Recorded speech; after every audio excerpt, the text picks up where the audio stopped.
দেখেছিলেন লাকাদ সাদাকাল্লাহু রাসূলাহুর রুইয়া বিল হক। সূরা ফাতিহার ভেতরে আছে অবশ্যই হে রাসূল আপনার রব আপনার স্বপ্নকে যথাযথভাবে বাস্তবে রূপ দিয়েছেন। আপনি যে স্বপ্ন দেখেছিলেন হুদায়বিয়া নিয়ে, যতগুলো স্বপ্ন দুনিয়ায় আপনি দেখলেন প্রত্যেকটা স্বপ্ন আমার আল্লাহ কার্যকর করেছে।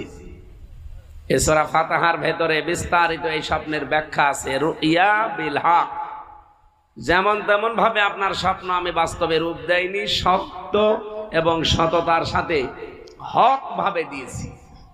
এই জন্য নবী এখন নেই, কিন্তু এই আয়াত কোরআনে নেই।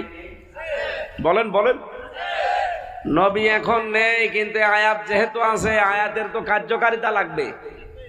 বিশ্ব নবী যা স্বপ্ন দেখেছিলেন তা তো হয়েছে, কিয়ামত পর্যন্ত নবীর ওয়ারিস আসবে।